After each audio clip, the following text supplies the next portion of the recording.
Sistem reproduksi wanita terdiri dari 4 bagian utama, yaitu ada uterus, rahim, vagina, ovarium, indung telur, dan tuba falopi.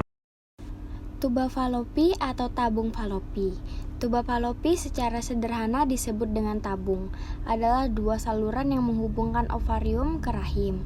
Mereka memiliki struktur utama dalam memfasilitasi fertilisasi pembuahan, dengan panjang masing-masing sekitar 8-14 cm.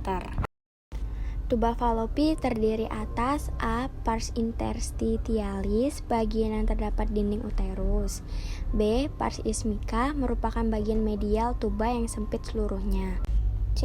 Infundibulum, bagian yang ujung tuba yang terbuka ke arah abdomen dan mempunyai umbai yang disebut fimbria untuk menangkap telur, kemudian menyalurkan telur ke dalam tuba. Tuba falopi berfungsi sebagai saluran yang membawa ovum yang dilepaskan ovarium ke dalam uterus dan tempat terjadinya konsepsi. Nah, dan ini adalah contoh gambar tuba falopi yang baru saja saya jelasin. Setiap tabung falopi dibagi menjadi 5 bagian utama. Yang pertama, fimbriae, struktur yang terlihat seperti serabut yang terletak di pangkal tabung yang menangkap telur yang dilepaskan dari ovarium dan menariknya ke dalam tabung. Yang kedua, infundibulum, struktur seperti saluran dari tabung yang dibatasi oleh fimbriae. Yang ketiga, ampula, bagian yang paling panjang dari tabung dengan dinding tipis, hampir bebas otot, dan lumen lebar. Biasanya merupakan bagian di mana pembuahan terjadi. Yang keempat, itumus, bagian tabung yang hampir sejajar lurus dengan dinding berotot yang relatif tebal dan dengan lumen tersempit. Yang kelima, interstitium, bagian tabung yang paling dekat dengan uterus, kadang dikenal sebagai bagian rahim dari tabung karena faktanya terletak di dalam rahim. Lapisan paling dalam tuba falopi diciptakan dari jari-jari halus seperti proyeksi yang disebut silia. Silia ini sangatlah penting dalam membantu pergerakan telur menuju rongga rahim dan sperma ke dalam ampula tuba falopi.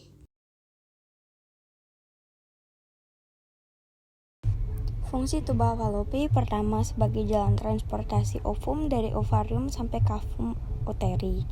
Kedua, untuk menangkap ovum yang dilepas saat ovulasi.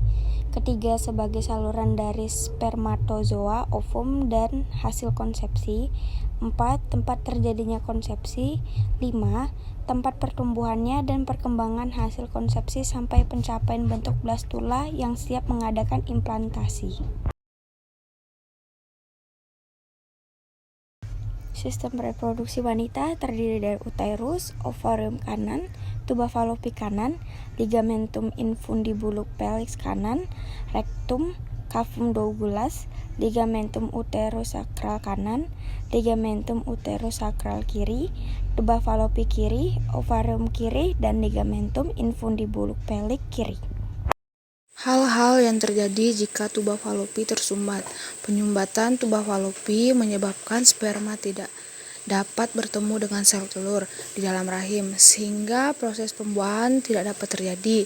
Kondisi ini bisa mengakibatkan gangguan kesuburan atau infertilitas atau kesulitan dalam memulai proses terjadinya kehamilan. Tersumbatnya tuba falopi ini jarang menimbulkan gejala, namun pada sebagian wanita, kondisi ini bisa menyebabkan nyeri perut, bagian bawah, dan keputihan yang tidak normal.